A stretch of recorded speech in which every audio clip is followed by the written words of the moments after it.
안녕하세요. 리디아 선교사입니다. 조촐한 선교사의 원고를 제가 낭독하겠습니다.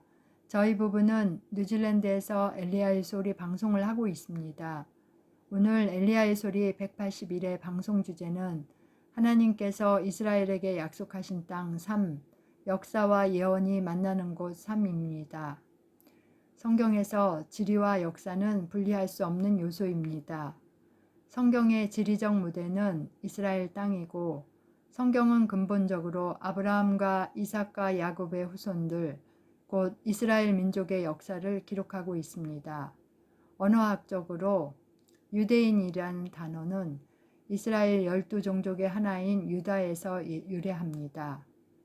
그러나 바벨론 제국의 포로로 잡혀갔다가 이스라엘 땅으로 귀환한 모든 히브리인은 그들의 종족과 상관없이 모두 유대인으로 불렸습니다.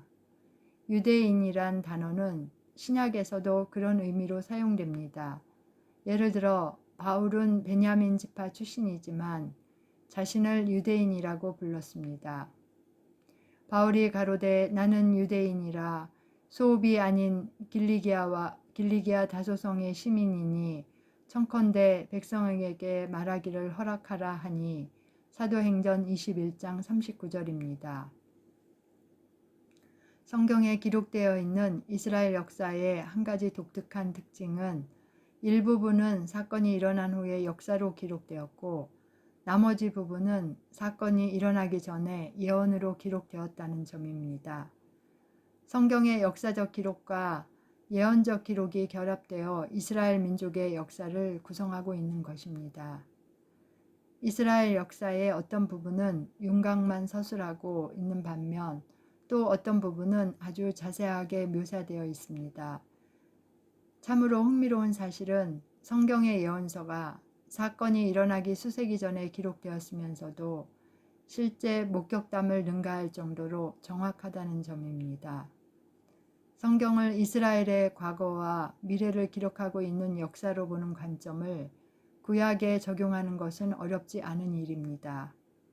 그런데 신약은 이스라엘과 어떤 관련이 있는지 이해하려면 예수님의 정체성부터 검토해 보아야 합니다. 의문을 가질 여지가 없이 예수님은 신약에서 가장 중요한 인물입니다. 예수님이 없었다면 신약은 기록될 이유가 없고 예수님이 지상에서 살았던 기간에 그분은 어떤 기준으로 보아도 유대인이었습니다. 그리고 유대인이란 예수님의 정체성은 그분의 삶이 지상에서 끝나는 순간 소멸되지 않았습니다.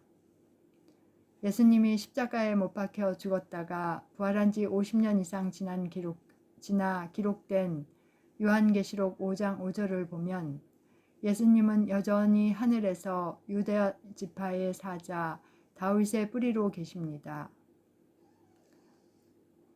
예수님은 지상에서 33년간 잠시 유대인으로 살다 가신 것이 아닙니다.